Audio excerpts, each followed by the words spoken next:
መንገሳ ኢብራሂም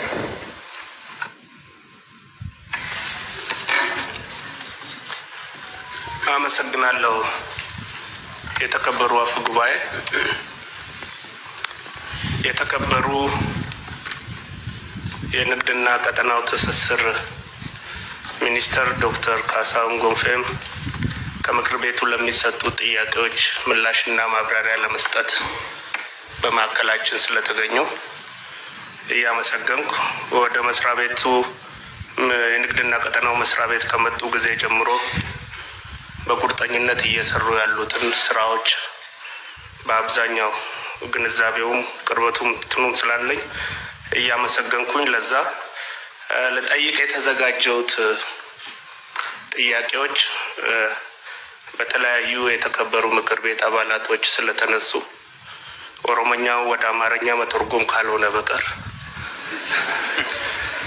በዛም መድገሙ ጥሩ መስሎ አይታየኝምና ይህ እድል ለሌላ ጊዜ ቢዛወርልኝ እያልኩ የተከበሩ አፈ ጉባኤ ያመሰገንኩ አመሰግናለሁ ለማለት ፈልጋለሁ። እሺ፣ እናመሰግናለን።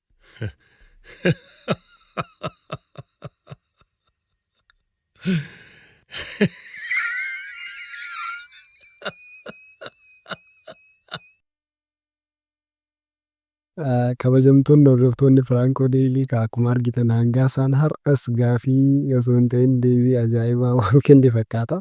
Paarlaamaa Itoophiyaa irratti gaaffiiwwan garaagaraa kaasuun beekama. Har'as akkuma aadaa baratame aadaa paarlaamaa Itoophiyaa siyaasa paarlaamaa Itoophiyaa keessatti kabajamuu jechaa erga dhufeen booda ministeertichallee galatoonfatee hojii isaan hojjetaa jiranillee itti kaloominaan hin beeka jechuudha. Eega dubbatee booda gaafii ani qabadhee dhufe miseensonni paarlaamaa hedduun waan gaafataniif irra deebi'ee gaafii san gaafachuun gaafii miseensonni kunniin afaan Oromootiin gaafatan afaan Amaaraatti waan ta'uuf gaafii gaafachuun koo yeroo biraatti naaf haa darbu jechuun kan miseensonni paarlaamaa achi keessa jiran akka kolfan taasisee jira. Kuni waan baratamee miti jechuudha paarlaamaa Itoophiyaa keessatti. Akkuma beekamu paarlaamaa biyyoota Afrikaa keessatti waltumaan warreebinsii fi wantoonni garaagaraa ni mul'atanii kan gaasaa kun hooma addaati jechuuf isiniif qooduuf yaale galatooma. Sabiskiraayib gochuun dagatinaa.